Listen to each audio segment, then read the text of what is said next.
On l'a vêtu de laine blanche et envoyé dans les montagnes pour y mourir. Une offrande de paix pour le roi des loups. Une épouse fragile pour un monstre. Les seigneurs de la vallée versaient des larmes de crocodile tandis que le carrosse s'éloignait. Ils ne savaient pas que l'épaisse laine dissimulait un harnais de couteau de lancer à pointe d'argent. Ils ne savaient pas que la jeune fille qui regardait fixement par la fenêtre givrée n'était pas un sacrifice vierge. C'était elle qui écorchait leur cauchemar dans le noir. Les roues du carrosse crissaient contre la boue gelée. Un grincement rythmé et misérable qui avait été la seule compagnie de Gwen pendant 3 jours. L'air à l'intérieur de la cabine était rare et mordant. Chaque souffle formait un nuage blanc. En face d'elle, 2 gardes de la garnison de son père frissonnaient sous de lourdes peaux d'ours. Leurs mains reposaient, mal à l'aise, sur le pommeau de leurs épées. Ils la regardaient avec un mélange de pitié et de profond soulagement. Elles prenaient leur place dans les mâchoires de la bête. « Nous devrions atteindre les portes avant la tombée de la nuit. »« Madame » murmura le garde le plus âgé, sans croiser son regard. Son haleine sentait le vin éventé et la peur. Gwen fit un unique et bref signe de tête. Elle ne parlait pas. Elle n'avait pas parlé depuis que son père, le duc Aldus, l'avait convoquée dans son bureau. Il lui avait tendu une coupe de vin coupée à l'eau et lui avait dit qu'il l'avait vendue aux montagnes du Nord. Depuis 3 générations, la vallée vivait dans la terreur de la meute des montagnes. Les raids étaient brutaux, rapides, et dépouillaient les villages frontaliers de leur bétail et de leurs grains. Maintenant, un nouvel alpha avait pris les sommets, un homme qui se faisait appeler roi. Il avait exigé une dîme de grains, de fer et une épouse de sang noble pour sceller le traité. Aldous avait 3 filles légitimes, toutes mariées en toute sécurité à des seigneurs voisins. Et puis, il y avait Gwen, la bâtarde, l'ombre, la fille qu'il gardait enfermée dans le pavillon de chasse parce qu'elle avait un talent troublant pour traquer les choses qui rampaient hors des bois sombres. Elle n'était pas une princesse, elle était une exterminatrice. Gwen laissa sa main glisser vers sa taille, sentant la pression rassurante du métal froid à travers sa chemise de lin. 4 couteaux de lancer forgés avec un cœur d'argent, parfaitement équilibrés. 2 poignards à dépecer attachés à ses cuisses. Un garrot en fil de fer cousu dans l'ourlet de sa cape. Elle n'était pas venue pour être une épouse. Son père lui avait donné un dernier ordre secret. « Approche-toi, attends qu'il se transforme. Tranche-lui la gorge. » Le carrosse s'arrêta dans une secousse violente. Les gardes sursautèrent. Dehors, le vent hurlait dans l'étroit col de montagne. Il charriait avec lui l'odeur unmistakable de fourrure mouillée, d'aiguilles de pin et de fumée de bois. Dehors, aboya une voix de l'autre côté de la porte. L'accent était épais, guttural. Le plus jeune garde tripota le loquet. Ses mains tremblaient si violemment qu'il laissa tomber ses gants dans la boue. La porte s'ouvrit en grand. La cour de la forteresse de fer n'était pas un palais. C'était une forteresse construite pour la survie. De hauts murs de pierre noire, des tours de guet battues par des siècles de glace, et un sol fait de terre battue et de crottins de cheval. Une douzaine d'hommes et de femmes se tenaient dans la cour. Ils ne portaient pas les armures polies de la vallée. Ils portaient du cuir bouilli, de lourdes fourrures et des anneaux de fer. Leurs yeux étaient trop brillants, trop vigilants, ambrés, pâles, verts, jaunes vifs. Ils s'écartèrent comme la mer Rouge alors qu'un homme descendait les marches de pierre du donjon principal. Bram. Gwen l'étudia avec le détachement clinique d'un boucher analysant une carcasse. Il était grand, mais pas imposant. Il portait son poids avec une étrange et lourde lassitude. Ses cheveux étaient sombres, parsemés de mèches prématurées de gris fer. Ils tombaient autour d'un visage qui semblait avoir été taillé dans le granit et laissé sous la pluie. Il ne portait pas de couronne, juste une lourde peau de loup drapée sur une tunique de laine usée. Une vilaine cicatrice en zigzag grimpait sur le côté gauche de son cou, disparaissant derrière son oreille. Une brûlure d'argent. Gwen le nota. Il a déjà été imprudent. « Le grain est dans les chariots derrière nous !» cria le garde le plus âgé par-dessus le vent, se plaçant devant Gwen. Et le duc envoie son sang comme convenu. Bram s'arrêta à 10 pas. Ses yeux, d'un gris perçant et surprenant, passèrent du garde terrifié à Gwen. Il ne la regarda pas comme un prédateur regarde un repas. Il la regarda comme un homme fixant un autre problème qu'il devait résoudre avant de pouvoir dormir. « Laissez les chariots, laissez la fille. Redescendez la montagne avant que la tempête n'éclate, » dit Bram. Sa voix était un grondement sourd, dépourvu de méchanceté, mais lourd d'autorité. Les gardes n'eurent pas besoin qu'on leur répète 2 fois. Ils poussèrent pratiquement Gwen en avant, se précipitant pour remonter dans le carrosse. Ils n'attendirent même pas que le laquais ferme correctement la porte avant que le cocher ne fouette les chevaux. Les roues patinaient dans la neige fondue alors qu'ils fuyaient vers la sécurité de la vallée. Gwen se tenait seule dans la boue, vêtue d'une robe de laine blanche totalement inappropriée pour le temps. Le vent fouettait ses cheveux sombres sur son visage. Elle ne frissonna pas. Elle soutint le regard de Bram, gardant sa respiration régulière, calculant la distance entre sa main et sa taille. 1 seconde pour dégainer, 1 demi-seconde pour lancer. Bram exhala une longue bouffée de vapeur blanche. Il passa une main rude et calleuse sur sa mâchoire. « Vous gelez », dit-il platement. « Entrez avant de perdre vos orteils. » Il lui tourna le dos. Une erreur fatale si elle voulait en profiter. La nuque de son cou était entièrement exposée. Mais il y avait 20 loups dans la cour. Si elle tuait l'alpha, la terre. Le timing était essentiel. Gwen ajusta sa cape et suivit le monstre dans son antre. La grande salle de la forteresse de fer sentait intensément le mouton rôti et la terre humide. Elle était vaste et pleine de courants d'air, chauffée uniquement par un immense foyer en pierre, au centre où un feu rugissait. Il n'y avait pas de tapisserie, pas de musiciens, juste de longues tables en bois balafrées. Elles étaient remplies de gens qui mangeaient avec une efficacité désespérée et silencieuse. Gwen s'assit à la table d'honneur, à côté de Bram. Le festin de mariage consistait en un tranchoir en bois de viande placé entre eux, et une unique coupe en fer, de bière amère et sombre. Aucun vœu ne fut échangé. Un ancien du village, aux yeux laiteux et aveugles, s'était simplement approché d'eux. Il avait marqué leur front avec un pouce trempé dans la cendre, et avait murmuré une bénédiction dans l'ancienne langue. C'était tout. Elle était l'épouse du roi des loups. Bram mangea en silence, déchirant la viande avec ses doigts puissants. Il ne lui offrit pas les meilleurs morceaux. Il n'essaya pas de faire la conversation. Chaque fois que quelqu'un l'approchait avec un différend, une querelle sur les rations d'hiver, un toit effondré dans le village inférieur, il écoutait attentivement, donnait un ordre bref et pratique, et les renvoyait. Il n'agissait pas comme un seigneur de guerre sanguinaire. Il agissait comme un maire épuisé. Gwen toucha à peine à sa nourriture. Elle observait la pièce. Elle cataloguait les sorties, les gardes, les angles morts. Plus important encore, elle observait Bram. Il favorisait légèrement son épaule gauche. Une vieille blessure. Ses réflexes étaient vifs. Il attrapa une chope qui tombait avant qu'elle ne touche la table, sans même regarder. Mais il y avait une raideur dans ses mouvements. Finalement, la salle commença à se vider. La meute se retira dans ses quartiers. Bram s'essuya la bouche avec le dos de la main, se leva et désigna un escalier de pierre étroit. « Venez !» Gwen se leva. Son cœur maintenait un rythme lent et régulier. Elle était une professionnelle. Elle avait traqué des ours solitaires dans des blizzards et chassé des vampires sauvages dans les ruines de l'Ancien Empire. Un loup solitaire dans une chambre n'était qu'une question de géométrie et de vitesse. Il la conduisit en haut de l'escalier en colimaçon jusqu'à une lourde porte en chêne. Il la poussa. Les appartements de l'Alpha étaient aussi utilitaires que le reste de la forteresse. Un immense lit à baldaquin, surchargé de fourrure, dominait la pièce.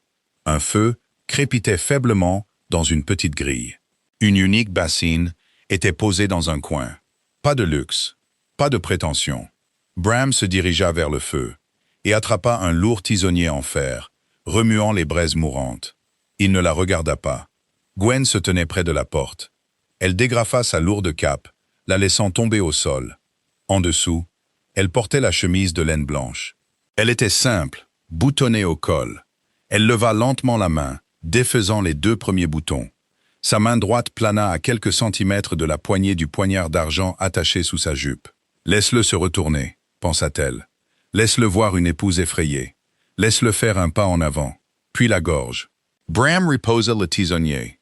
Il se retourna. Il la regarda, debout, les doigts sur son col, raide comme une planche. Il soupira. C'était un son profondément humain, profondément fatigué. Il se dirigea vers un lourd coffre en cèdre au pied du lit, l'ouvrit, et en sortit une épaisse couverture de laine et un oreiller de rechange. Il les jeta sur le tapis devant la cheminée, puis il s'assit sur le bord du lit et commença à délacer ses bottes. Gwen se figea.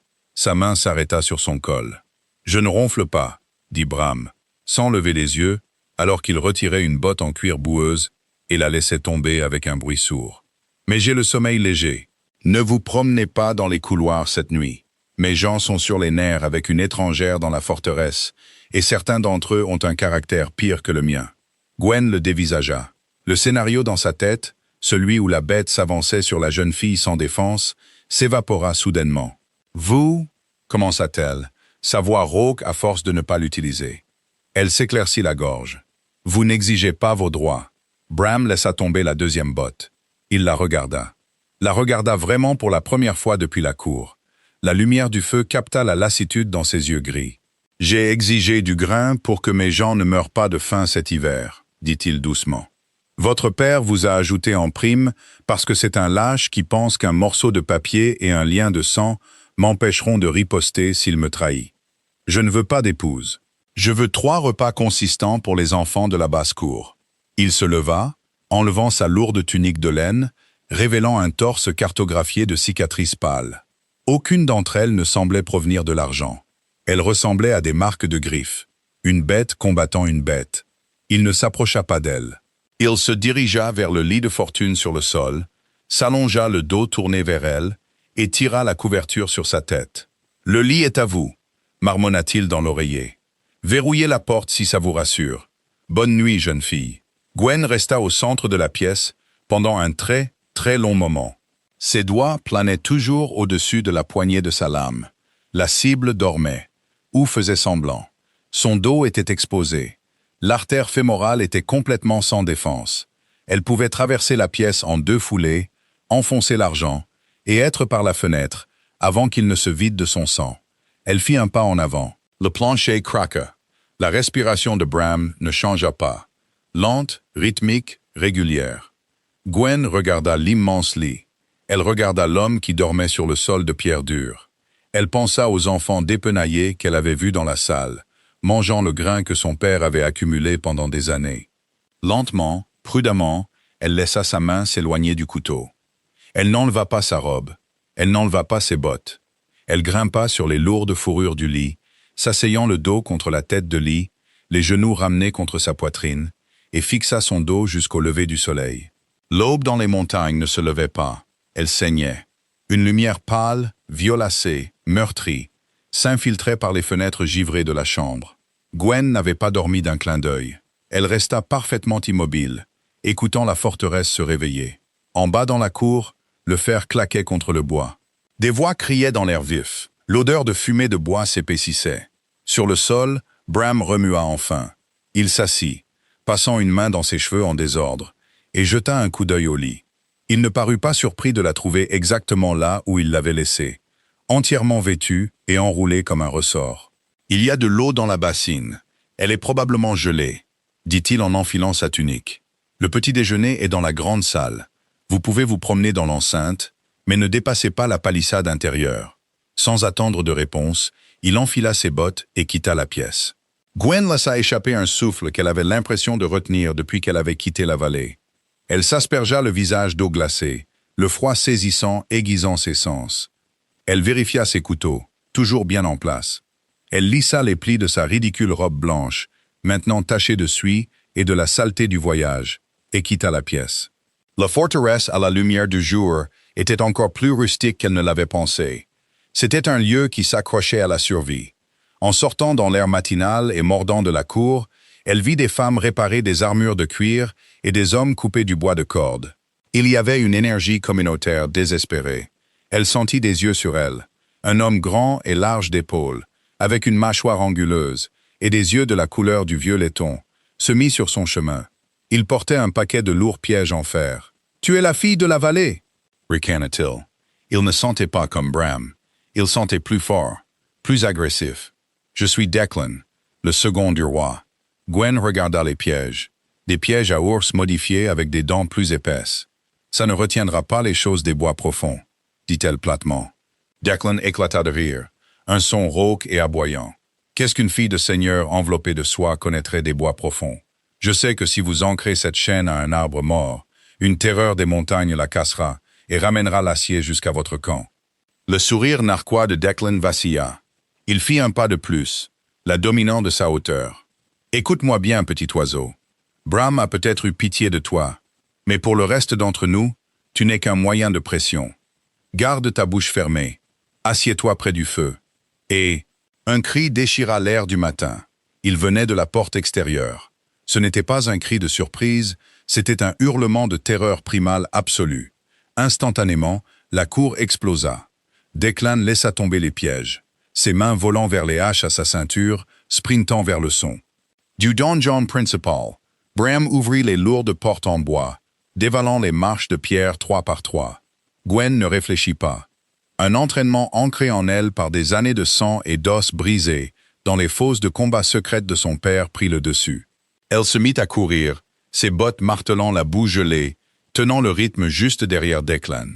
Ils atteignirent la porte de la palissade intérieure, juste au moment où un garçon d'à peine 10 ans reculait à 4 pattes dans la boue. Se dressant au-dessus de lui dans l'arche, se trouvait un cauchemar. C'était un loup, mais pas un des gens de Bram. C'était un égaré, un solitaire. Il était monstrueusement énorme, sa fourrure emmêlée de sang séché et de saleté. Un de ses yeux était d'un blanc laiteux, l'autre roulait dans une frénésie folle.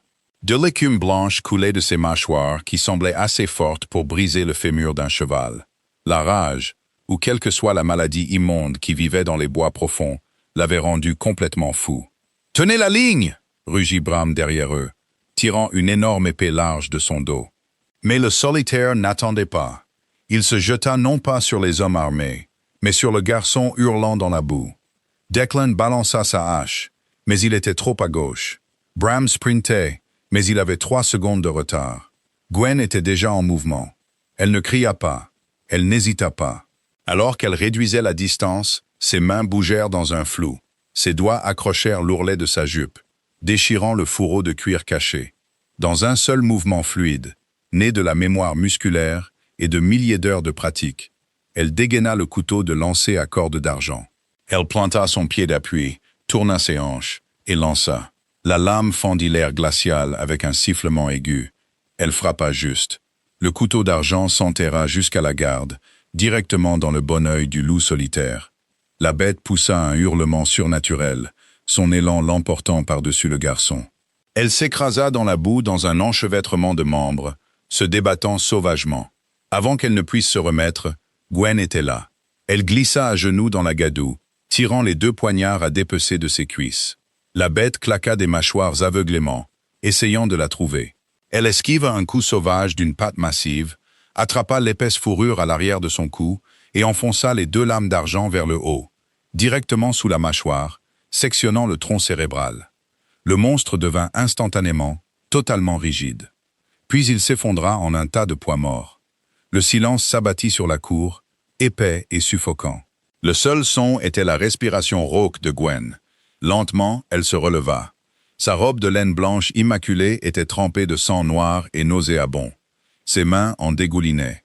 Elle essuya ses poignards sur la fourrure du loup mort, le visage vide d'émotion, avant de les rengainer doucement dans leur fourreau caché.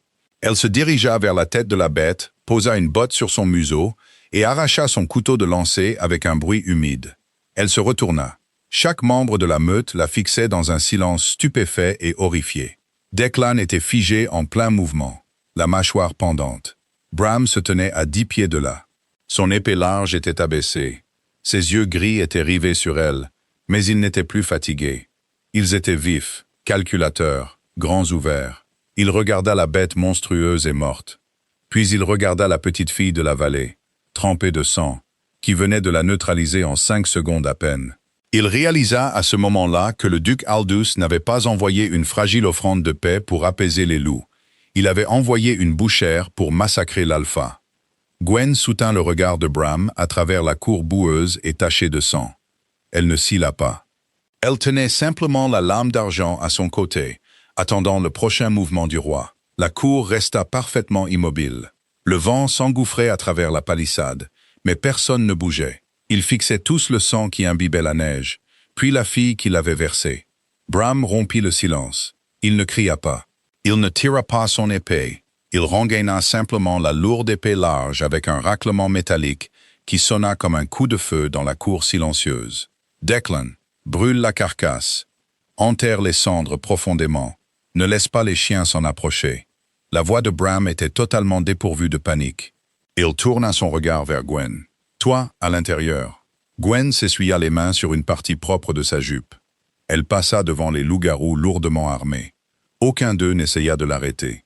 Ils reculèrent, lui laissant un large passage, leurs yeux suivant les poignées d'argent qui dépassaient de ses cuisses. Ils pouvaient sentir le métal. Pour eux, ça sentait l'acide de batterie et les vieilles tombes. Elle suivit Bram dans la grande salle, passa devant les tables vides et monta un escalier de pierre étroit qu'elle n'avait pas vu auparavant. Il la conduisit dans une petite pièce exiguë qui servait de bureau. Elle était remplie de registres, de cartes épinglées au mur avec des clous en fer, et de l'odeur lourde de la cire d'abeille et de l'encre séchée. Bram ferma la lourde porte en chêne derrière eux. Il s'appuya contre elle, croisant les bras sur sa poitrine. 4 couteaux de lancer, 2 couteaux à dépecer, 1 garrot. Bram énuméra l'inventaire sans hésiter. Tous forgés en argent. Votre père n'a pas envoyé une épouse, il a envoyé une exécutrice. Oui, dit Gwen. Il ne servait à rien de mentir. Il l'avait vue bouger. Il savait ce qu'elle était. Pourquoi suis-je encore en vie? C'était une question juste. Gwen le regarda. Il n'avait pas l'air en colère. Il avait l'air intensément curieux, comme un homme qui aurait trouvé un explosif vivant sur son bureau et essaierait de comprendre le câblage avant qu'il n'explose. « Mon père m'a dit que vous étiez un monstre », dit Gwen, gardant sa voix égale. « Il m'a dit que vous aviez exigé une vierge noble pour la déchiqueter pour le sport, et que vous tuer était le seul moyen de sauver la vallée. Et les monstres ne dorment pas sur des sols de pierre froid pour donner à leurs prisonniers un lit douillet, répondit platement Gwen. Les monstres ne regardent pas leurs registres et ne rationnent pas leurs propres grains pour nourrir les enfants paysans de la basse-cour. Mon père est un menteur. Il ne m'a pas envoyé ici pour sauver la vallée. Il m'a envoyé ici pour rompre le traité afin de ne pas avoir à payer la dîme de fer au printemps prochain. Bram se frotta la mâchoire. Il laissa échapper une expiration rauque et amère qui aurait pu être un rire s'il y avait eu la moindre once d'humour. Aldous est un salaud radin. Je lui accorde ça. Il se dirigea vers un lourd bureau en bois et versa 2 tasses d'eau d'une cruche en argile. Il lui en tendit une. Gwen la prit, la reniflant brièvement par habitude avant de prendre une gorgée. « Si vous m'aviez tué, ma meute vous aurait déchiré en lambeaux sanglants avant que vous n'atteigniez la porte extérieure, » dit Bram, s'appuyant contre le bureau. « Vous a-t-il dit ça? Non? Il m'a dit qu'un cheval m'attendrait à la lisière des arbres. Il n'y a pas de cheval. Je sais. » Gwen serra la tasse. « J'ai réalisé ça au moment où le carrosse est parti. J'étais un atout jetable, une arme à usage unique. Un silence s'étira entre eux. Ce n'était pas le silence tendu et enroulé de la cour. Il était lourd, reconnu. Ils étaient 2 personnes qui comprenaient exactement le peu de valeur que le monde accordait à leur vie. « Et maintenant ?» demanda Gwen. Elle croisa ses yeux gris. « Je détiens assez d'argent pour vous tuer, vous et la moitié de votre garde. Vous détenez une forteresse pleine de loups. Nous pouvons faire ça à la dure, ou nous pouvons trouver une solution. » Bram la regarda, l'évaluant vraiment. Il vit la façon dont elle se tenait, son poids parfaitement équilibré sur la pointe des pieds. Il vit le calme froid et mort dans ses yeux, le regard de quelqu'un qui avait depuis longtemps fait la paix avec la violence. « Ce solitaire dans la cour, » dit lentement Bram. Il était infecté, le sang de la pourriture. Nous n'avions pas vu cette maladie aussi loin au sud depuis des décennies. Ça signifie que les troupeaux dans les bois profonds sont infectés, ou que quelque chose pousse les égarés malades depuis les sommets. « Je sais, » dit Gwen. « J'ai senti la pourriture avant qu'ils n'atteignent la porte. C'est pour ça que j'ai bougé. » Bram hocha la tête, prenant une décision. « Mes gens chassent à l'odeur et à l'instinct, mais la pourriture masque l'odeur. Ça déroute la meute. Nous avons besoin d'un tracker, quelqu'un qui chasse avec ses yeux et sa tête, pas seulement avec son nez. Vous voulez que je travaille pour vous? Je veux que vous gardiez mes gens en vie. » Corrigeait Bram. « Vous n'êtes pas une épouse, Gwen. Je me fiche des droits matrimoniaux, mais vous êtes une chasseresse. Et en ce moment, la forteresse de fer a plus besoin d'une chasseresse que d'une reine. » Gwen posa la tasse en bois sur le bureau. Elle pensa au pavillon de chasse sombre et humide de la vallée. Les chênes, l'isolement. Son père ne lui rendant visite que lorsqu'il avait une cible à faire disparaître discrètement. Ici, la pierre était froide, et les gens étaient des bêtes. Mais c'étaient des bêtes honnêtes. « J'ai besoin de cuirs appropriés, » dit Gwen. « Cette robe est fichue, et j'ai besoin d'accéder à la forge. Je veux modifier mes carreaux. La bouche de Bram tressaillit, un fantôme de sourire. Fais, dit-il. Bienvenue dans la meute, fille de la vallée. La transition de prisonnière à employée fut déconcertante, principalement parce que la meute n'avait absolument aucune idée de quoi faire d'elle. 2 jours après l'incident dans la cour, Gwen se tenait au bord de l'armurerie, vêtue d'un pantalon en cuir huilé épais et d'une lourde tunique de laine qui lui allait enfin. Elle passait une pierre à aiguiser sur le fil de son couteau à dépecer. De l'autre côté de la cour, Declan et 3 autres loups l'observaient. Ils ne s'en cachaient pas. Ils la foudroyaient du regard avec une hostilité ouverte et nue. Pour eux, elle était une contradiction ambulante, une humaine fragile qui sentait le savon de la vallée et la mort argentée. Bram sortit de la forteresse, attachant un épais brassard de cuir à son avant-bras. Il regardait Declan, puis Gwen. « Nous perdons la lumière du jour dans 4 heures, lança Bram, sa voix portant facilement par-dessus le vent. Declan, Finn, Una, vous êtes avec moi. Nous remontons la piste du solitaire sur la crête. Nous devons découvrir où il a franchi nos frontières. » Declan cracha dans la boue. Il se dirigea vers Bram, sans prendre la peine de baisser la voix. « Tu emmènes l'humaine. Elle nous ralentira dans la neige. Et si elle trébuche et nous coupe avec ses jouets en argent? Si elle te voulait mort, Declan, tu serais en train de te vider de ton sang dans la neige en ce moment même. » Dit Bram, son ton dangereusement plat. « Elle traque mieux que toi. » La mâchoire de Declan se serra. Il avait l'air de vouloir discuter, mais il savait qu'il ne fallait pas défier l'alpha devant la porte. Il tourna les talons et marcha vers la lisière des arbres. Les bois profonds derrière la forteresse de fer n'étaient pas faits pour les humains. Les arbres étaient d'anciens pins imposants, avec des aiguilles si épaisses qu'elles bloquaient le soleil, plongeant le sol de la forêt dans un crépuscule glacial perpétuel. La neige ici n'était pas la gadoue de la cour. Elle était profonde, poudreuse et traîtresse. Les loups s'y déplaçaient avec une facilité exaspérante. Ils ne s'enfonçaient pas. Ils glissaient, leur sang s'étendant dans les bois sombres. Gwen peinait derrière eux. Elle travaillait 2 fois plus dur pour suivre, ses bottes brisant la croûte de neige. Mais ses yeux balayaient tout. 1 heure après le début de la marche, Declan s'arrêta. Il s'agenouilla, pressant son visage près de la neige, prenant une profonde inspiration frémissante. La piste olfactive a disparu, grogna Declan, en se relevant et en époussetant la neige de ses genoux. Le vent a changé, il l'a effacé. Nous chassons des fantômes. Non, pas du tout, dit Gwen. Elle passa devant lui, ignorant son ricanement. Elle ne regarda pas la neige. Elle regarda l'écorce des pins. Elle marcha 10 pas vers la droite, s'arrêtant près d'un énorme tronc tordu. Il n'est pas allé tout droit, dit Gwen, montrant une minuscule touffe de poils gris et rêches, presque invisible, prise dans la sève durcie à environ 1,20 m du sol. Il titubait. En favorisant son côté droit, il a heurté cet arbre. Elle s'accroupit, balayant la couche supérieure de poudreuse fraîche avec sa main gantée. En dessous, la neige plus ancienne et tassée était fracturée. Pas une empreinte de patte, mais une perturbation dans la croûte de glace. Il traînait sa patte arrière gauche. « Ici », dit-elle, en montrant la fracture. Elle avança de 3 pas, balayant à nouveau la neige. « Et ici, la foulée est courte. » Il tournait vers le ravin. Bram s'approcha. Il regarda la touffe de poils, puis la glace perturbée. Il regarda Declan. Declan fixa l'épreuve, la bouche en une ligne dure et serrée. Il ne pouvait pas le sentir, mais il ne pouvait pas nier la preuve physique. « Montre le chemin, chasseresse », dit doucement Bram. Ils s'enfoncèrent plus profondément. Pendant 3 heures, Gwen dicta le rythme. Elle lisait les bois comme un érudit lit un manuscrit rare. Elle trouva des brindilles cassées, du lichen écrasé sur les rochers, et des gouttes de sang noir gelé qui avaient été enfouies sous la neige fraîche. Elle ne comptait pas sur la magie, ou des sens améliorés. Elle comptait sur une attention aux détails impitoyables et épuisante. Les loups l'observaient. L'hostilité dans les yeux d'Una et de Finn se transforma lentement en une fascination méfiante.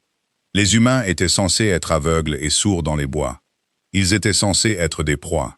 Mais Gwen n'était pas une proie. Elle était une prédatrice opérant sur une fréquence complètement différente. En fin d'après-midi, la lumière commença à faiblir, transformant rapidement les ombres de la forêt du bleu au violet meurtri. La température chuta. « Halte !» siffla soudainement Gwen, levant un poing. Les loups se figèrent instantanément. Gwen désigna un étroit défilé rocheux devant eux. La neige y était lourdement piétinée. L'odeur les frappa une seconde plus tard, portée par un courant d'air descendant soudain. Ce n'était pas seulement du sang de pourriture, c'était la puanteur d'un abattoir à ciel ouvert. Bram dégaina son épée large. Declan prépara ses haches. Ils avancèrent en silence, se glissant entre les rochers. Dans la clairière au-delà, la source du solitaire était claire. C'était un massacre. Un petit troupeau de wapitis des montagnes gisait éparpillé sur la neige imbibée de sang. Mais ils n'avaient pas été mangés. Ils avaient été mutilés, déchiquetés dans une frénésie de pure violence, et laissés pourrir. Gaspillage, murmura Finn, horrifié. Pour la meute, tuer pour autre chose que la survie était un péché. Pas seulement du gaspillage, dit doucement Gwen, s'agenouillant près de la carcasse la plus proche. Elle examina le rayon de la morsure sur le cou du wapiti. Elle sortit un poignard et extirpa une grande dent dentelée du muscle gelé. Elle la leva. Elle était massive, tachée de noir par la pourriture. Le solitaire dans la cour n'a pas fait ça, dit Gwen, sa voix sombre. Regardez la taille des marques de morsure. Regardez l'espacement des traces. Bram s'agenouilla à côté d'elle, son visage à quelques centimètres du sien, alors qu'il examinait les traces dans la boue et la neige. Il n'y avait pas qu'un seul solitaire, dit Bram, sa voix tombant à un murmure rauque. Non, acquiesça Gwen, essuyant la dent sur ses cuirs. Il y a toute une meute, et ils se dirigent droit vers la vallée, en bas de la montagne. Ils ne pouvaient pas suivre la piste dans le noir absolu, et naviguer dans le ravin la nuit était une condamnation à mort. Bram ordonna une halte. Ils campèrent sous le surplomb d'une immense falaise de schiste, à l'abri du plus gros du vent. Il n'y avait pas de feu rugissant. Le feu signifiait de la fumée, et la fumée signifiait diffuser leur position. À la place, ils construisirent un trou à feu Dakota, une petite fosse de braise intensément chaude creusée dans la terre, totalement invisible à 10 pas. Les loups s'assirent en cercle serré, absorbant la chaleur, mangeant des lanières de venaison séchées dans un silence tendu. La révélation d'une meute infectée, errant à leurs frontières, avait brisé toute hostilité persistante envers Gwen. Maintenant, il ne s'agissait plus que de survie, froide et dure. Declan prit le premier quart de veille, disparaissant dans l'ombre des rochers. Finn et Una se blottirent l'un contre l'autre sous de lourdes peaux, leur respiration ralentissant alors qu'ils tombaient dans un sommeil léger et instinctif. Gwen s'assit en tailleur, près du bord de la fosse. Elle avait retiré ses gants. Dans sa main, elle tenait un petit carré de tissu huilé, essuyant méthodiquement ses couteaux d'argent. Dégainer, essuyer, inspecter, rengainer, un rituel. Bram était assis en face d'elle. Il observait ses mains. « Vous ne dormez pas », observa-t-il tranquillement. Sa voix un grondement sourd sous le sifflement du vent. « Je dors quand je suis en sécurité », répondit Gwen sans lever les yeux. Elle tourna la lame, captant la faible lueur orange des braises sur l'argent poli. « Vous êtes entouré des prédateurs les plus mortels des montagnes », dit Bram. « Vous êtes aussi en sécurité ici que n'importe où ailleurs. » Gwen fit une pause. Elle leva les yeux. La lumière du feu projetait des ombres dures sur le visage de Bram, accentuant l'épuisement gravé autour de ses yeux et soulignant la cicatrice d'argent dentelée sur son cou. Les prédateurs les plus mortels des montagnes sont actuellement chassés par quelque chose de pire, fit-elle remarquer. Elle glissa le couteau dans le fourreau sur sa cuisse. De plus, je n'ai pas l'habitude de la compagnie. Bram se déplaça, appuyant son poids contre la pierre froide de la falaise. Aldous vous a gardé caché. Pourquoi? Gwen ne répondit pas immédiatement. Elle n'avait pas l'habitude qu'on lui pose des questions sur elle-même. Elle avait l'habitude de prendre des ordres, de recevoir des coordonnées et de revenir avec la preuve d'une mise à mort. Parler lui donnait l'impression d'exposer sa gorge, mais il y avait quelque chose de totalement désarmant chez Bram. Il ne demandait pas pour trouver une faiblesse. Il demandait parce qu'il voulait sincèrement connaître la forme de l'outil avec lequel il travaillait. « Je suis une bâtarde », dit Gwen, sa voix dépourvue d'apitoiement. « Juste des faits. Ma mère était une soubrette de cuisine. Elle est morte de la fièvre d'hiver quand j'avais 6 ans. Aldous ne voulait pas de moi au château. Mauvais pour son image. Alors il m'a envoyé au vieux pavillon de chasse, à la lisière du Bois Noir. Elle ramassa son deuxième poignard, recommençant le processus de nettoyage. Le gardien du pavillon était un vieil homme nommé Corin. Il chassait pour la couronne avant de perdre un œil. Il ne savait pas comment élever une petite fille. Alors il a élevé un chien de chasse à la place. Il m'a appris à lire la boue, à marcher sans casser de brindilles, à lancer de l'acier. Et quand vous êtes devenue bonne, incita Bram. Quand je suis devenue bonne, Aldous a réalisé que j'étais utile. La vallée a des problèmes de nuisibles. Des vampires dans les cryptes, des ghouls dans les cimetières, des métamorphes sauvages dans les bois. On ne peut pas envoyer une armée pour tuer des choses qui se cachent dans le noir. Les armées sont bruyantes et chères. On envoie une personne qui n'existe pas. Gwen haussa les épaules. Un mouvement sec et mécanique. J'étais son sale secret. Le fantôme qui gardait ses routes commerciales propres. Bram écouta en silence. Il regarda l'arsenal d'argent disposé autour d'elle. La grâce létale et exercée de ses mouvements. Il vit un miroir de sa propre vie, déformé mais reconnaissable. « Il a fait de vous une arme », dit doucement Bram. « Les armes ne pleurent pas quand on les laisse dans le froid », répondit Gwen sans heurts. Elle fit un signe de tête vers son cou. « Et vous? Les rois s'assoient généralement sur des trônes, pas dans la boue à traquer des chiens de pourriture. D'où vient la cicatrice d'argent ?» Bram toucha le tissu dentelé sur son cou. Ses doigts tracèrent la brûlure instinctivement. « Je ne suis pas né roi », dit Bram. « Ma meute était petite, des charognards pour la plupart. Nous vivions des restes que les plus grandes meutes laissaient derrière elles. Quand j'avais 19 ans, nous mourions de faim. L'hiver était brutal. J'ai rompu l'ancien traité, et je suis descendu dans la vallée pour voler des moutons sur le domaine d'un baron. » Il fixa les braises rouges incandescentes du foyer. Le baron attendait. Il avait engagé un mercenaire, quelqu'un qui savait utiliser l'argent. J'ai été trop gourmand. Je me suis jeté sur un agneau, et le mercenaire m'a attrapé avec un fouet à chaîne d'argent, enroulé juste autour de ma gorge. Gwen arrêta d'essuyer sa lame. Elle savait exactement ce qu'un fouet à chaîne d'argent faisait à la chair d'un loup-garou. L'agonie pure était suffisante pour rendre la plupart des métamorphes définitivement fous. « Comment vous êtes-vous échappé » demanda-t-elle. « Je ne me suis pas échappé » dit Bram, sa voix plate. « Je me suis déchiré la gorge en m'arrachant à la chaîne. Je me suis vidé de mon sang dans la neige. Le mercenaire pensait que j'étais mort. Il m'a laissé pourrir. Mon frère m'a trouvé, m'a ramené aux grottes et a versé de la sève de pain bouillante dans la blessure pour arrêter le saignement. » Gwen grimaça intérieurement. De la sève bouillante sur de la chair crue brûlée, à l'argent. C'était un miracle qu'il puisse même parler. « J'ai survécu, » continua Bram. « Mais mon frère est mort 2 semaines plus tard d'une flèche de chasseur. C'est là que j'ai réalisé que vivre comme des rats signifiait mourir comme des rats. Alors j'ai combattu les alphas des meutes locales. J'ai gagné. Je les ai unis. Je les ai forcés à construire la forteresse de fer. J'en ai fait un royaume, pour que nous n'ayons plus à voler des moutons pour survivre. » Il regarda Gwen. La compréhension mutuelle entre eux se solidifia dans l'air glacial. « Vous êtes une arme que votre père a forgée pour protéger son or, » dit Bram. « Je suis un bouclier que j'ai forgé pour protéger mon peuple. Nous ne sommes que des outils qui essaient de ne pas se briser. » Gwen regarda dans les yeux du roi des loups. Pour la première fois de sa vie, elle ne vit pas une cible. Elle ne vit pas un employeur. Elle vit un égal. Quelqu'un qui portait le même épuisement profond de la violence qu'elle. Elle tendit la main, lui offrant une lanière de venaison séchée. Bram la prit. Leurs doigts s'effleurèrent. Sa peau était brûlante, rayonnant de la chaleur fiévreuse intense d'un loup-garou. Les siennes étaient froides, calleuses à cause du cuir et de l'acier. Le moment resta suspendu, silencieux et fragile, dans l'obscurité. Puis le vent changea à nouveau. Ce n'était pas un hurlement, c'était un chuintement bas et vibrant, un son comme des eaux qui grincent, et une déchirure humide, résonnant dans le défilé rocheux. Instantanément, la paix fragile du feu de camp se brisa. Finn et Una se réveillèrent en sursaut, leurs yeux brillants d'un jaune dans le noir.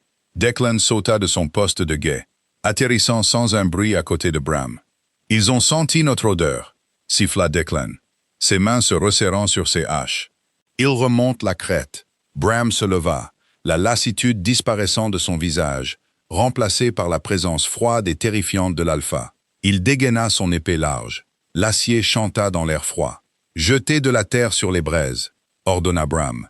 Gwen était déjà en mouvement.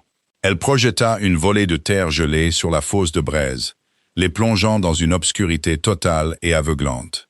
Elle n'avait pas besoin de voir. Elle dégaina ses lames d'argent, se plaçant à côté de Bram, son épaule effleurant légèrement la sienne. « Combien » demanda Gwen, sa voix un murmure calme et mortel. « Trop !» répondit Bram, ses yeux perçant la pénombre.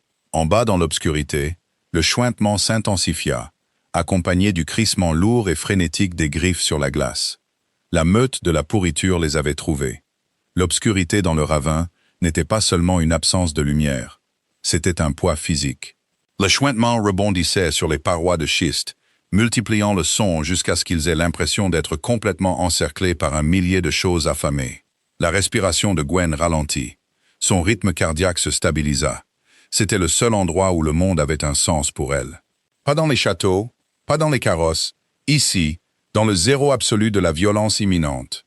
Formez les rangs, dos à la falaise, ordonna Bram, sa voix tranchant la panique. Finn et Una le flanquèrent, leur corps s'abaissant, les os craquant et se déplaçant dans le noir. C'était un son brutal et humide. Gwen ne regarda pas. Elle garda les yeux fixés devant elle. « Comment veux-tu jouer ça, fille de la vallée ?» grogna Declan à sa droite. Il tenait une hache dans chaque main, ses jointures blanches. La moquerie avait complètement disparu de son ton. « Ce sont des lapins, donc ils n'utiliseront pas de tactique. » Dit rapidement Gwen, ses yeux s'habituant à la faible lueur de la lune qui filtrait à travers les nuages. Ils vont s'engouffrer dans la partie la plus étroite du défilé. C'est un point d'étranglement naturel. Elle visualisa le terrain dans son esprit, le superposant au son entrant. Son entraînement prit le dessus, segmentant le chaos en données brutes. Évaluation de la menace du défilé. Profil de la menace. Vecteur de proximité. Contre-mesure optimale. Avant-garde 3 chiens à 15 pas. Charge frontale directe. Lancer d'argent échelonné pour briser l'élan. Flanqueur 2 chiens à 20 pas. Escaladant la paroi de schiste droite. Force de chute sectionnant les jambes.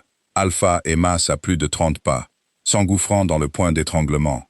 Engagement de la meute. Tenir la ligne. Je prends la ligne de front, dit Gwen. Je brise leur charge. Quand ils trébuchent, vous les massacrez. Ne les laissez pas vous mordre. Si cette salive noire entre dans votre sang, vous finirez comme eux. Declan hocha la tête une fois. Le premier chien de la pourriture perça l'obscurité. C'était une monstruosité de fourrure emmêlée, de côtes apparentes et d'yeux laiteux et brillants. Il se lança d'un rocher, visant directement la gorge de Bram. Gwen pivota. Son bras droit se détendit. Le couteau de lancer en argent attrapa la bête parfaitement au centre de sa poitrine, juste entre les côtes. Le chien hurla, son élan mourant instantanément, alors que l'argent brûlait son système nerveux. Il s'écrasa dans la terre. Avant même qu'il n'atterrisse, Finn et Una étaient en mouvement. Entièrement transformés en d'énormes loups de couleur bois, ils se jetèrent sur l'avant-garde. L'air se remplit des sons assourdissants de chair déchirée, d'os brisés et de rugissements féroces. « Mur droit !» cria Gwen. Declan se retourna. Un chien de la pourriture descendait le schiste, se préparant à tomber directement sur le dos exposé d'Una. Declan lança sa hache gauche. Elle se planta dans l'épaule du chien, l'épinglant momentanément à la paroi rocheuse, mais la bête déchira simplement sa propre chair, laissant un morceau de son épaule derrière elle, et sauta. Gwen était déjà là.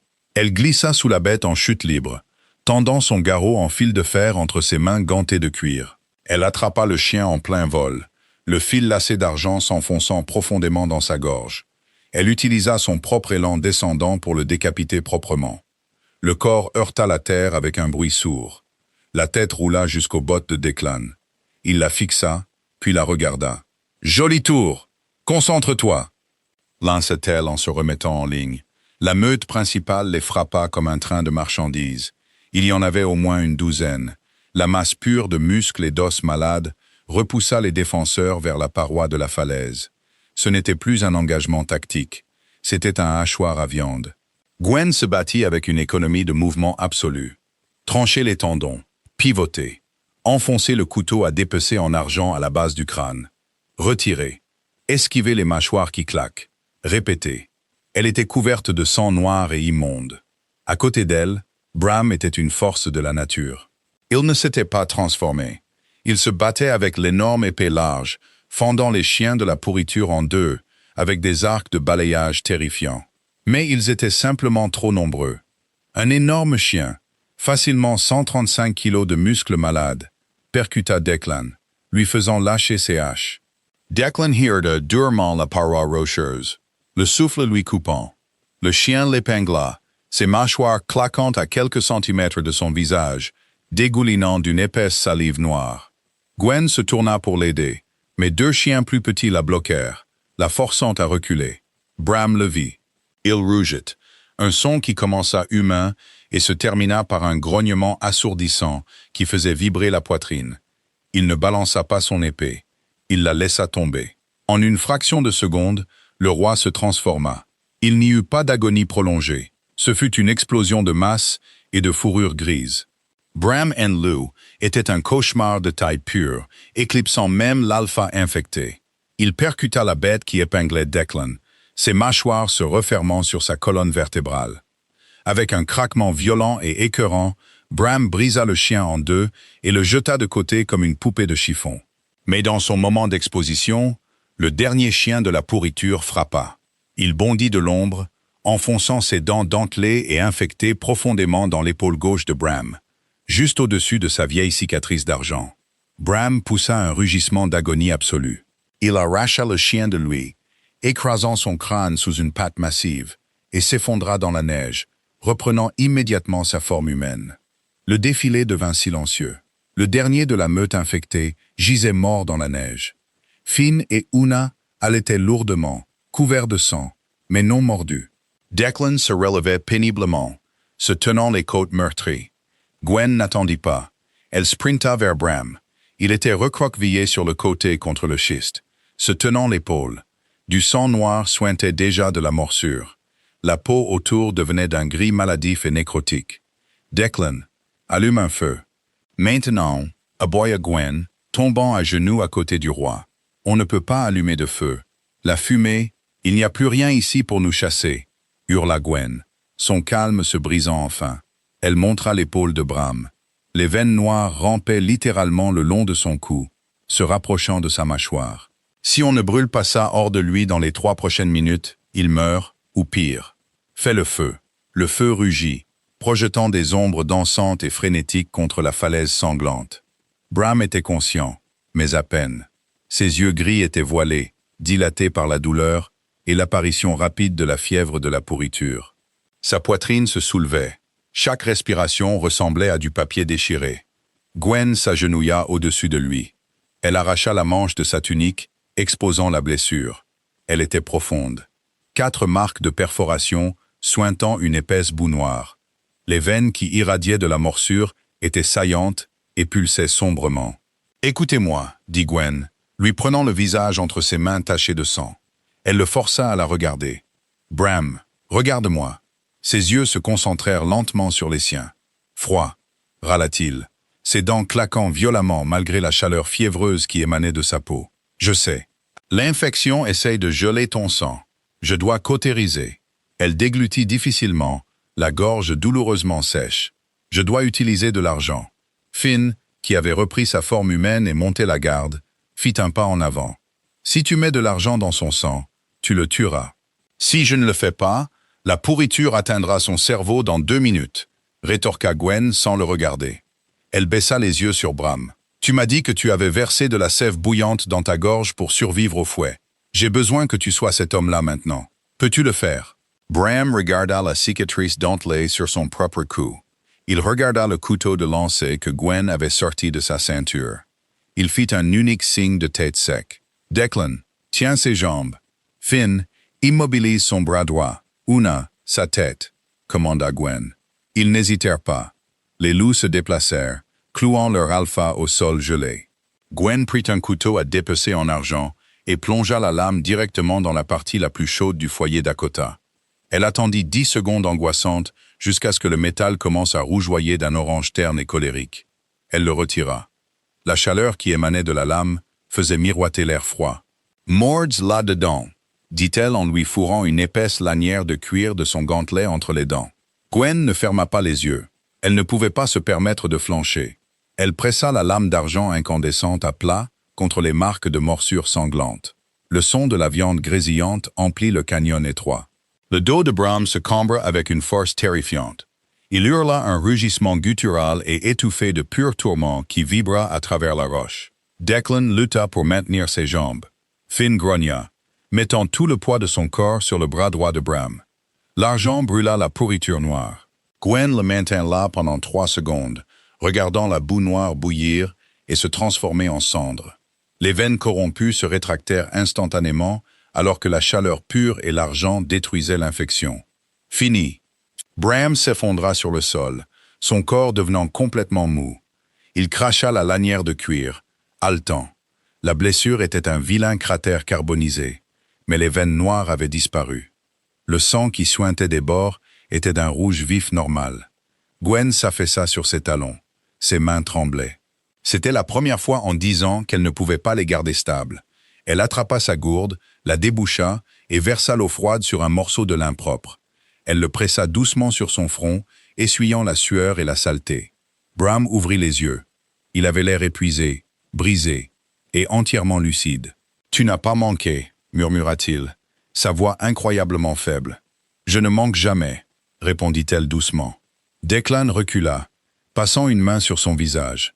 Il regarda la blessure carbonisée, puis Gwen. L'hostilité avait complètement disparu, remplacée par un respect profond et lourd.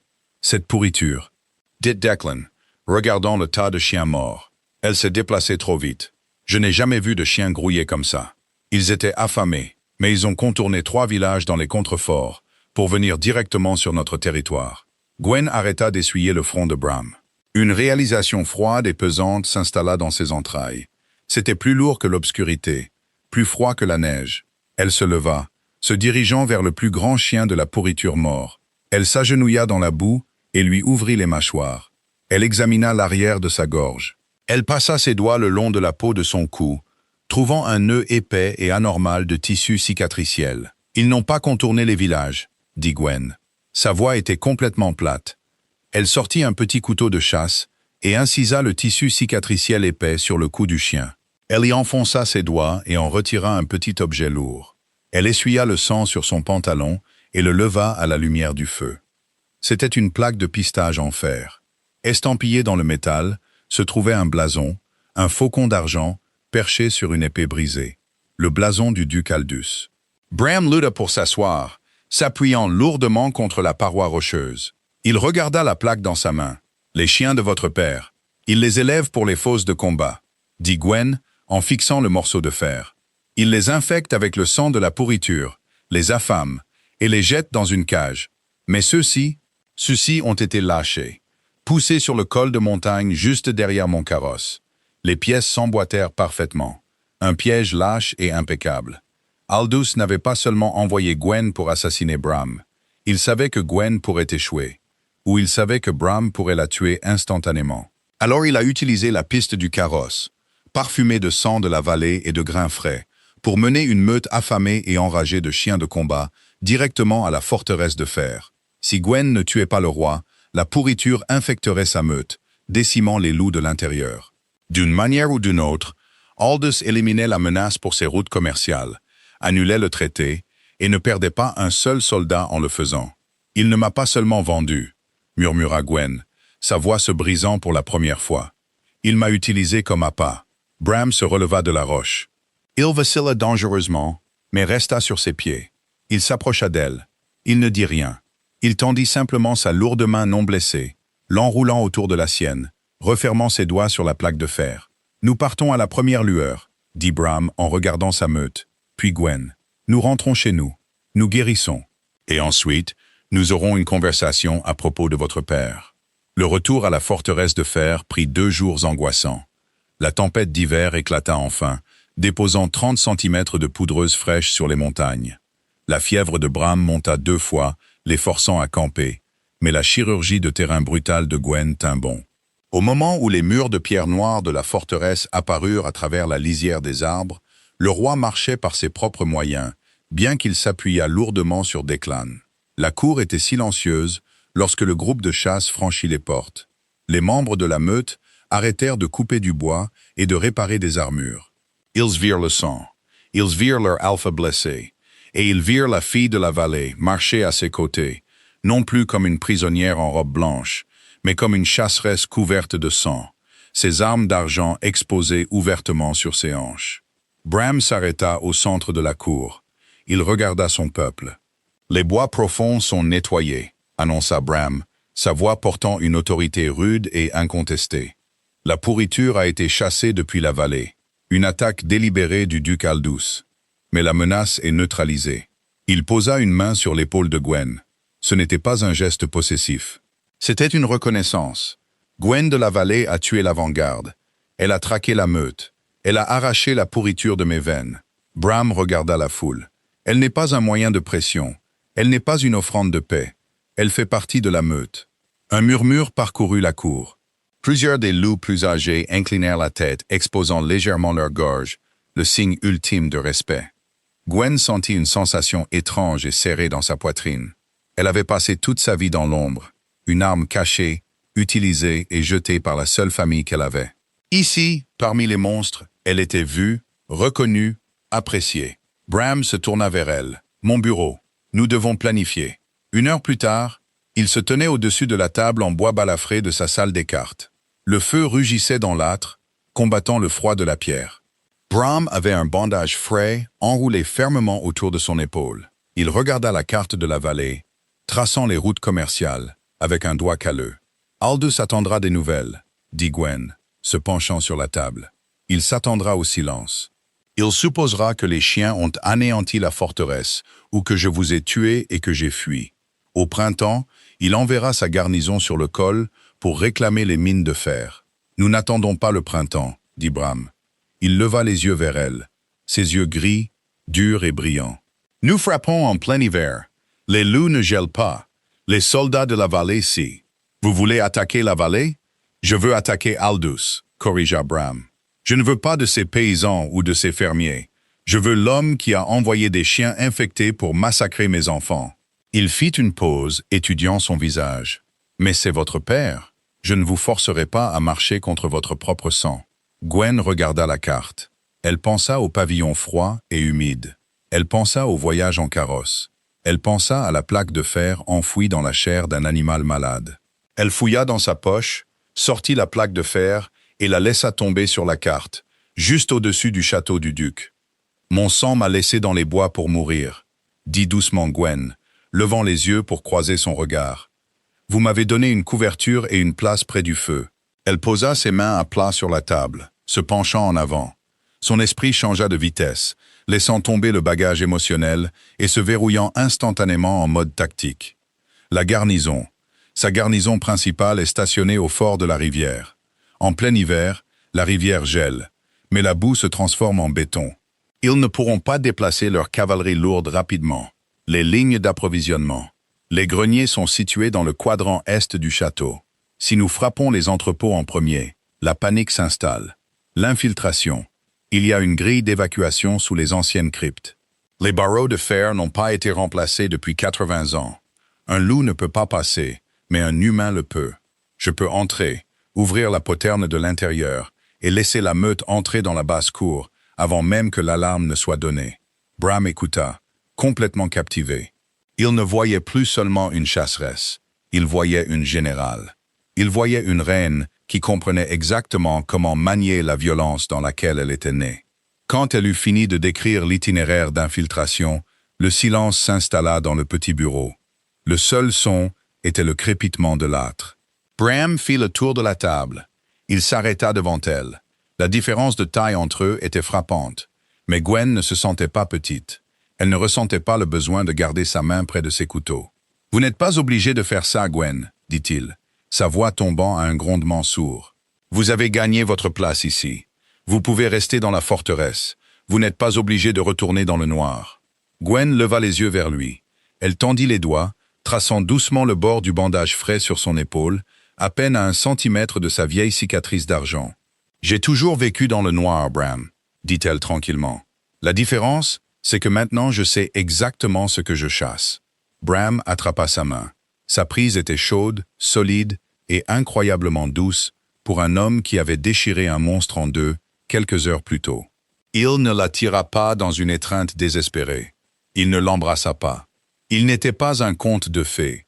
Ils étaient 2 armes brisées qui avaient enfin trouvé les bonnes mains pour les tenir. Il pressa son front contre le sien. C'était un geste de confiance absolue d'un loup. « Alors, nous chasserons ensemble », jura le roi des loups. Gwen ferma les yeux. laissant la chaleur de sa peau s'infiltrer dans la sienne. Pour la première fois de sa vie, la chasseresse mortelle de la vallée se sentit enfin chez elle. Waouh, juste waouh.